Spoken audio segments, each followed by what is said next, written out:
Hi, my name is Jessie. I am a dancer by first profession, and now I farm for a living. So I have, for me, I have some experience really in my body, which affected my birth, I think in the long run. I have two kiddos. My stepson is 9, and my daughter is 18 or 19 months. So one of the most important parts of my story is that I had a totally normal pregnancy, except for bleeding around 20 weeks. It resolved, but it brought me very close in contact with sort of like that birth death dance. I remember my stepson was with me when the bleeding started, and he's asking me, is the baby going to be okay? And I told him, I don't know, but this is the bargain we make. I'm allowed to bring life into the universe, and so I need to have acceptance with death on the other side, if that is what it is. So I did a lot of praying, and we had 4 really, really hard days where I thought the worst might be happening, and it didn't. It just resolved, and everything was great. And then around 28 weeks, I realized that my baby was breech and probably going to stay breech. I remember I went to my midwife's appointment and I told her, I said, I just have a feeling that she's going to stay breech. And she was wonderful, but she really laughed. She laughed at me and said, you have plenty of time. You don't have to worry about it. And maybe I manifested it, maybe not, but I hate to say this, but I feel like I've witnessed so many women manifesting just that. And I yeah. don't understand whoever introduced the word breach into your mind at 28 weeks. Mm, Was that the midwife? Because that's how I think it begins when a doctor or midwife says at 28 weeks, which is way too early, way the heck too early for any baby to start preparing to come out. For them to say, well, yeah. right now the baby is breech, but that's okay. I get very touchy about that because I think women immediately get anxious or they visualize a breech baby. You declared it. You announced it was Yeah. going to stay that way, and it did. And is that a coincidence? It's a pretty good coincidence if it is one, because but the odds were extremely high that your baby was going to be head down, and it Yes. wasn't. Well, Yeah. Yes. clinically, Very from interesting thought. Yeah. I'm glad she laughed, is what I'm Yeah, trying to get yeah, at. Yeah. yes. She really, was like, you have plenty, plenty of time. So, maybe I did manifest it. I'm the type of person that likes a lot of information. So I think I already had the idea. I mean, I was like knee deep in your podcast. So it could have just been that breach was, just like up there in my mind. And I do think in the end, I had to fight really, really, really hard to have her vaginally. And that informed my motherhood, like in a way I could not have imagined. I listened so hard, you know, intuition wise, and had to fight back so much and do just only what I want and nothing else of what anyone else wanted. It was very stressful and all that. But then when my daughter came, I mean, I was the most relaxed I've ever been. are you the woman that I heard about who had a breech So vaginal birth at Yale New Haven Hospital? Is that that was you? probably me. That was probably me. I don't think there are any others. 18 months ago? Is that? Yes, yeah. I know. I'm so excited to be hearing your story. So I went into labor spontaneously at 39 weeks. And it was a big toss up because I'd been between my midwives. I interviewed a home birth midwife. I unhired the home birth midwife. I said, okay, I'll go with, the midwives I still have, but I wasn't happy about their breech options. Basically, no one would talk about it. Everyone was like, I kept saying, I looked at my notes and it said, Jessica wonders what her birth will look like if she shows up in labor. And, Jessica, what prompted you to unhire the home birth midwife? Why did you choose that home birth um, wasn't the right option? one was finances. I was going to take out like a personal loan that, is a bunch of money that in theory we'd get reimbursed from insurance, but I couldn't be totally sure. One of them was that I felt more uncomfortable at home actually than I thought I would. I was trying to manage my kids, my dog, my husband, while even the midwife was there. And I thought, this is not the feeling I want. I want to be relaxed. And then the third one was, hey, if she comes breech, do we have any sort of good plan for that? And the plan there was maybe there might be another midwife that might be available to come assist. So she was not an experienced home birth midwife with breech. Correct. Well, at what point in your pregnancy did you interview her? I think I was trying to decide on home birth by 30 weeks. You pushing really it. anticipated a breech baby, didn't you? You really Yes. thought it might happen. Yes, yes, yes. Maybe it was good And intuition. so I decided, okay, never mind. This is actually not going to be for me. Mhm. And I went back to my midwives. It was a little awkward. I have to say, it was like a midwife breakup. Like had to call me back and make sure that they really could do what I wanted. So basically, the answer was, obviously they want to schedule a C-section. That's a normal answer. That's what they would recommend. But if you don't and you do show up, we discourage that. And it's sort of whoever is on call. That was the answer. Whoever is on call.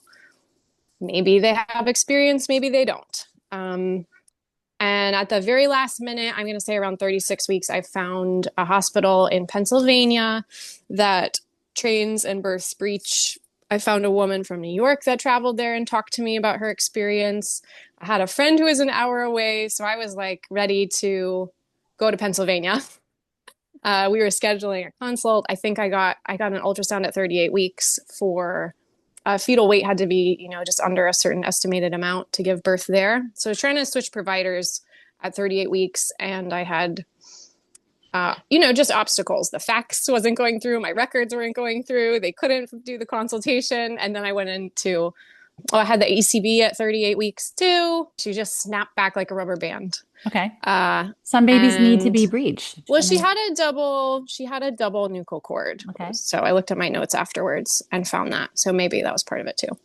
Yeah. So at 39 weeks, I went into labor and told my husband, this is really where the birth story starts. I remember waking up. I woke up around, I don't know what time it was, but I remember waking up and looking at my phone, and my phone was dead. And I thought, okay, like maybe I should charge my phone. I'm having some cramps, that might be important. So I went back to sleep, and I just felt my water break in bed kind of very effortlessly. My guess is around 5:30. I got dressed. I got my husband up by saying, "Hey, are you ready to go to Pennsylvania?" And he said, "Oh, your water broke." He knew exactly what was going on. And we started driving to Pennsylvania. And my contractions were probably I'm going to say, I guess, like 6 to 10 minutes apart. And they're getting a little stronger. We were only you guys know this, we were only in Norwalk. And that's about 45 minutes. You were going to Pennsylvania, but you had never established care with this practice, or you had never really show up and be like, take my breech baby. Yes, exactly. I was like waiting for the consultation call. And so I thought, okay, these people know what to do with breech baby. I'm just going to show up in their ER.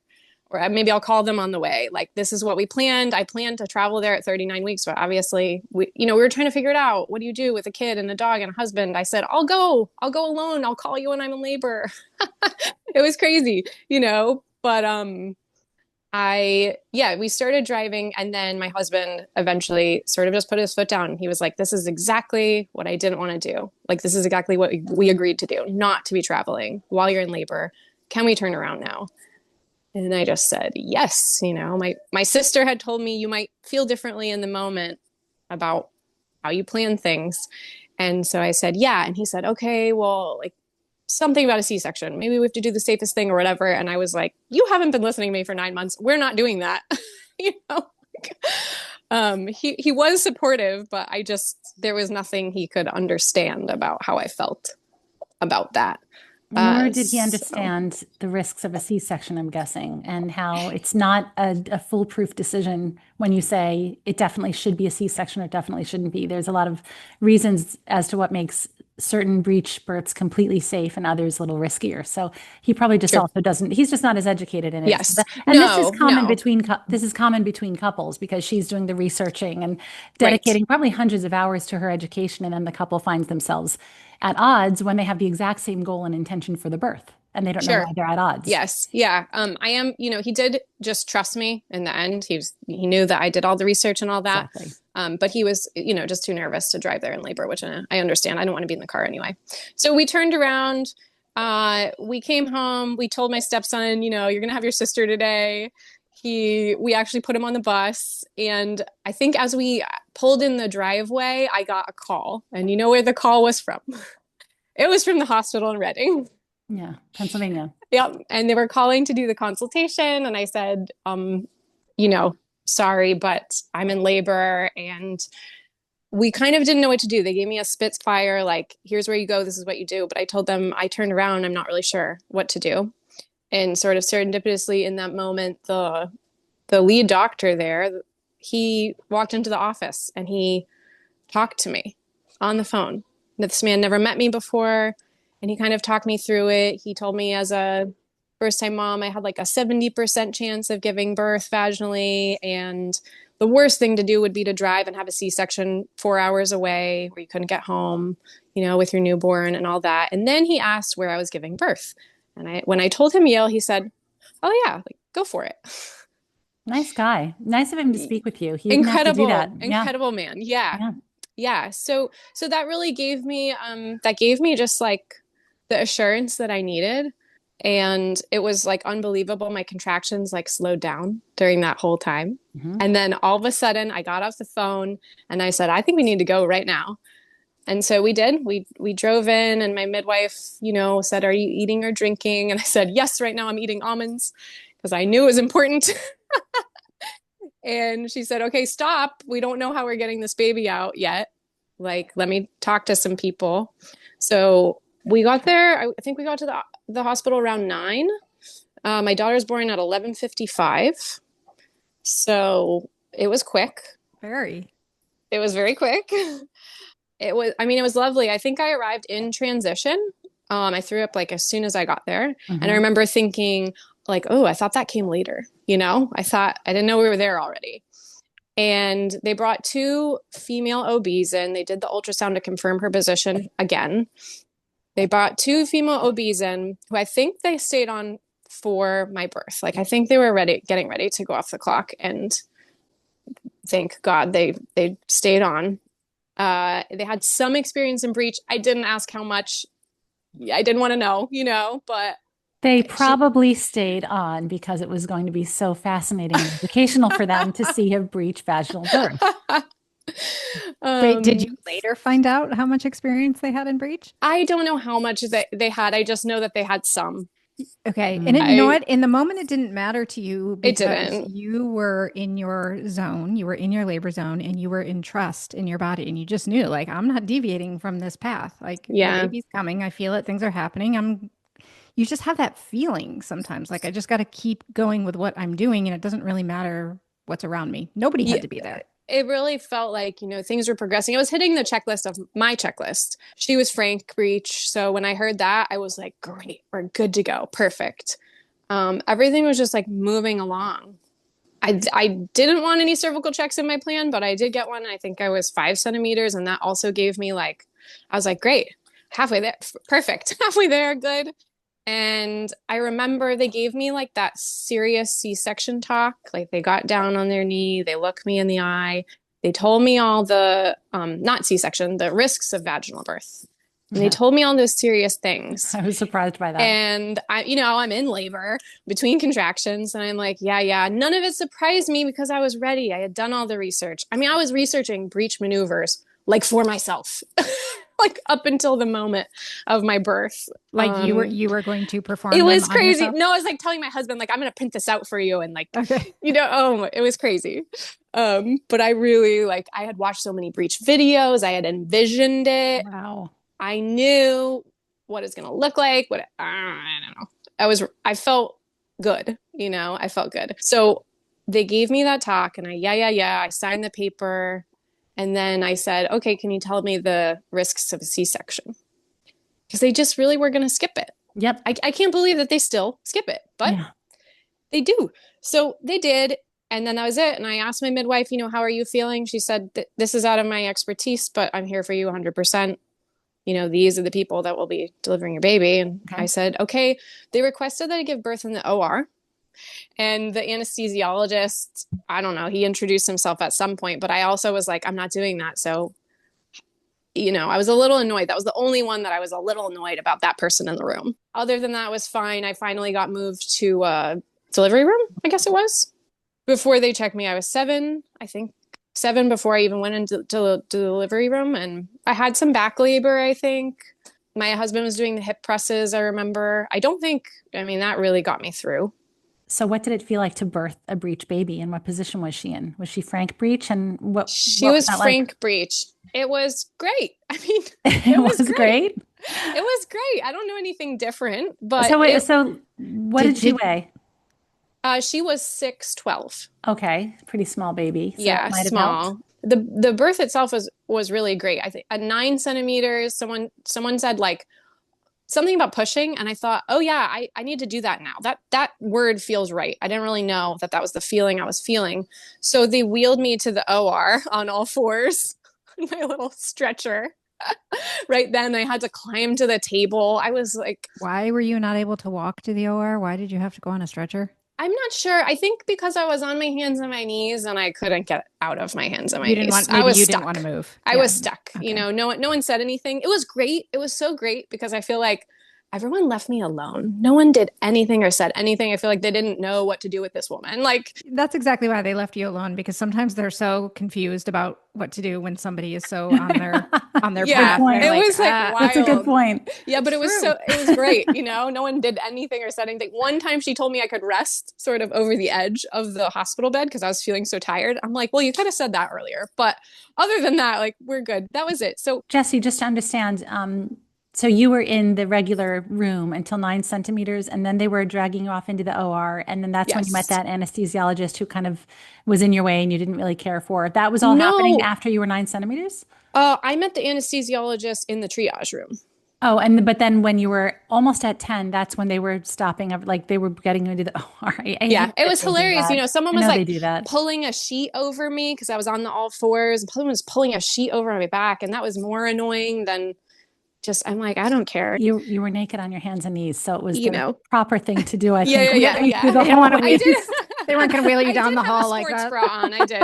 I'm a dancer. It's not, we get dressed in the locker room all the time. I had no, I don't have any shyness. When you're in birth, shyness goes out the door anyway. Even if you didn't have that background, you probably would not be to begin with. That when you're in that place in birth, everything goes out the window. Did you end up having to use any of your breech maneuvers when the baby was born? Or did anybody? Or was it totally hands off? It wasn't exactly hands off. I looked at the notes later.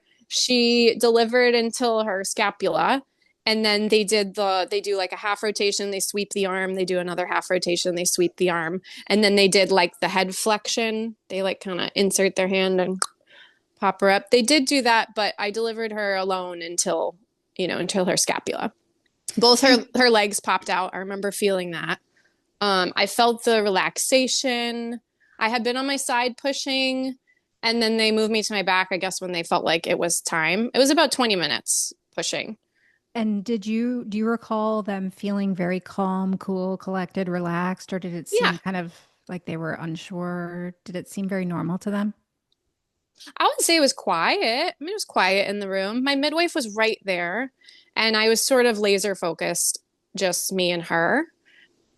And the end, I remember looking for my husband. I asked for some apple juice. No, I asked for water, and they gave me apple juice. They were very nice. I would say it was relaxed. It was quiet. And that was it. So I will say that breech, I could feel all of her parts.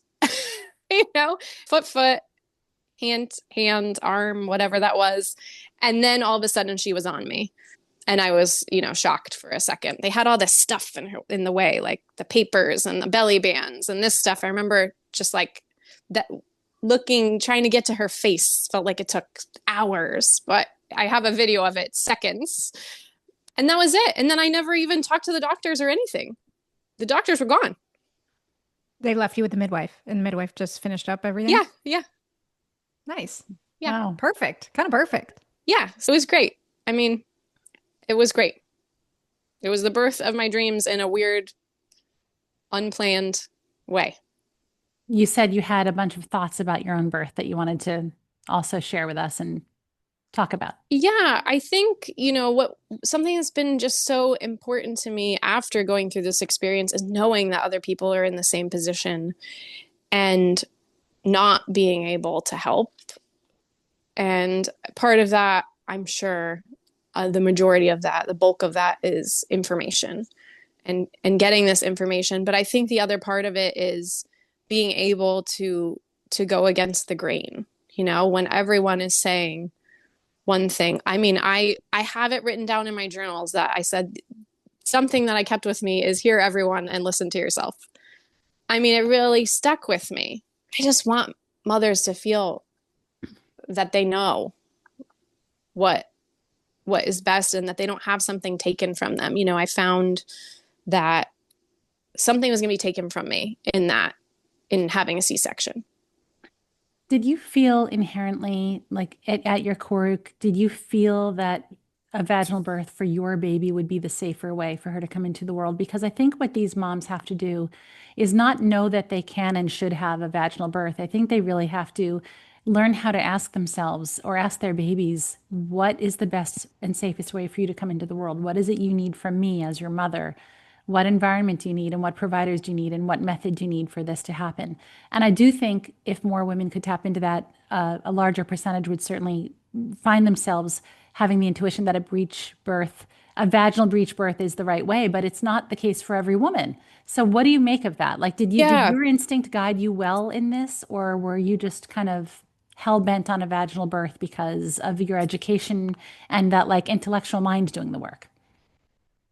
I guess no. Now that we're talking about it, I think more what I'm saying is that how your baby comes into the world, it matters.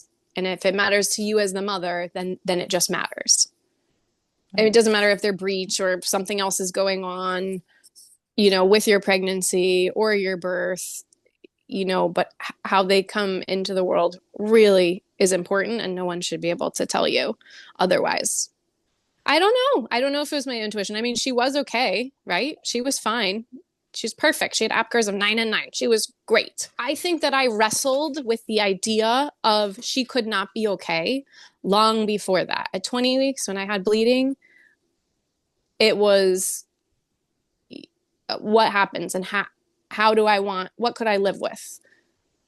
Right? I really do believe that things happen the way that they are supposed to happen. So in saying I can give birth, okay, but also I could not give birth or something could happen to me. That idea that, the mirror images of birth and death were very, very real for me in my mind.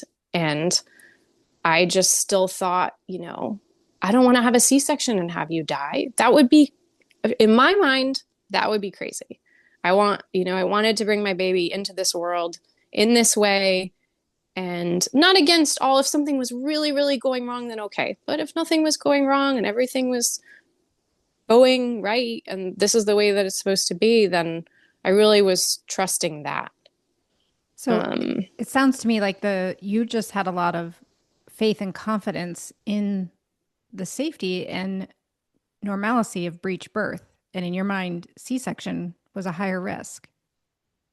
It was. Yeah. Right? I think it was the intuition of it plus the research on it that all led me there. But I think what I'm saying is that, it's applicable to all sorts of different things that could go on in your pregnancy. It doesn't have to be breech.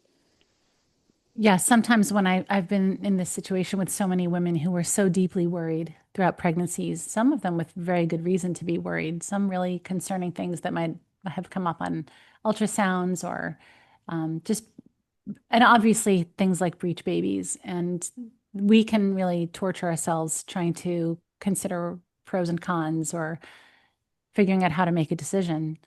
And this sounds so hard probably to hear, but I really believe that on some level, we have to just get really quiet and ask ourselves, is this baby meant to be here? If this child, if this soul is meant to be here, there's no stopping it.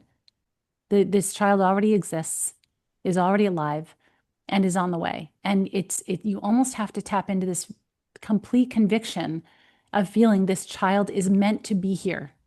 And then we release ourselves from the path, the method, because we have such a deep belief that this child is arriving.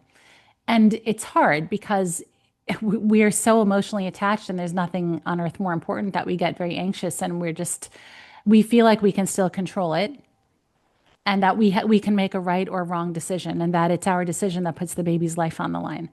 But if we just step a little bit farther back and trust that, I don't know, almost that like it's in the cards already. Like, can I trust this is in the cards and this is happening?